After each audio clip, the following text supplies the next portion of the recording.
আমার আজকের recipe chicken কাবাব। খুব সহজ রেসিপিতে শেয়ার করেছি। বাসায় থাকা সব ইনগ্রেডিয়েন্ট দিয়েই এই চিকেন কাবাবটি তৈরি করা যায়। ওপর থেকে ক্রিস্পি আর ভিতরে একদম জুসি এই চিকেন কাবাবগুলোকে আপনার নান অথবা পরোটার সাথে সার্ভ করতে পারেন। খেতে কিন্তু অসম্ভব মজা।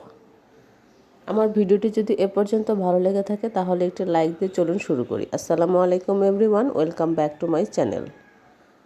আমি এখানে চিকেনের ব্রেস্ট পিসটা নিয়েছি আর এভাবে টুকরো করে কেটে নিয়েছি। এখন এগুলোর সাথে কিছু গুঁড়ো মশলা অ্যাড করে দিচ্ছি। প্রথমে দিয়ে দিচ্ছি 1 চা চামচ মরিচের গুঁড়া, 1 চা চামচ ধনে গুঁড়া, 1 চা চামচ জিরে গুঁড়া, স্বাদ মতো লবণ, 1 চা চামচ হলুদের গুঁড়া, 1 চা চামচ কালো গোলমরিচের গুঁড়া।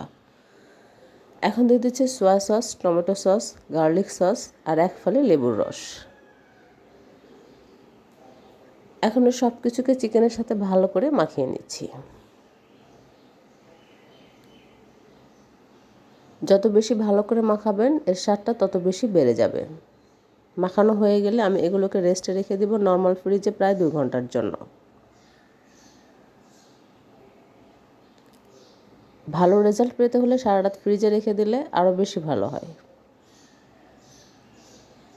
আমি 2 ঘন্টা পর বের করে নিয়েছি আর এই চিকেনের সাথে কিছু সবজি অ্যাড করে দিচ্ছি। প্রথমে দিয়ে দিচ্ছি গাজর, এভাবে কিউব করে কেটে নিয়েছি, আর দিয়ে দিচ্ছি টমেটো। একটা পেঁয়াজকে 4 ফালি করে তার পাপড়িগুলোকে ছাড়িয়ে নিয়েছি। এখন এই সব কিছুকে চিকেনের সাথে ভালো করে মাখিয়ে নিচ্ছি।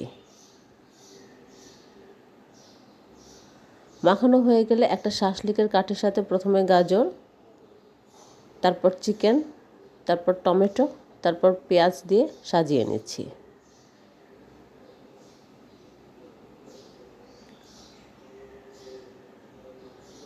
এভাবে আমার একটা চিকেন কাবাব রেডি হয়ে গিয়েছে। সেম প্রসেসে আমি সবগুলোকে বানিয়ে নিয়েছি। এখন ওই চিকেন কাবাবগুলোকে ভাজতে নিয়ে যাচ্ছি। একটা ননস্টিকে ফ্রাই প্যানে আমি কিছুটা তেল দিয়েছি। আপনারা এখানে গ্রিল প্যানও ইউজ করতে পারেন।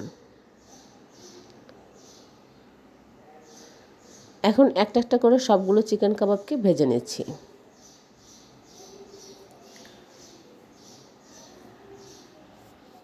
যখন এক পাশটা এরকম ভাজা হয়ে যাবে তখন উল্টিয়ে পাল্টিয়ে আমি সবগুলোকে চিকেন কাবাবকে ভেজে নিচ্ছি। এটা ভাজা হতে হতে আমি একটা ব্যাটার তৈরি করে নিচ্ছি। আর সেই জন্য একটা মিক্সিং বোল নিয়ে নিয়েছি আর তাতে দিয়ে দিয়েছি 1 কাপ বেসন, 1 কাপ চালের গুঁড়া, স্বাদ মতো লবণ আর দিয়ে দিচ্ছি লাল মরিচের গুঁড়া। এখন অল্প অল্প পানি দিয়ে একটা ঘন ব্যাটার তৈরি করে নিচ্ছি।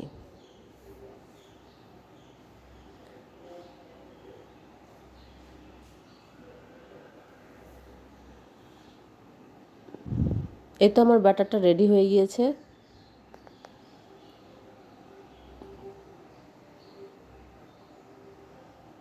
এদিকে আমার চিকেন কাবাবগুলো ভাজা হয়ে গিয়েছে, আমি সবগুলোকে উঠিয়ে নিচ্ছি।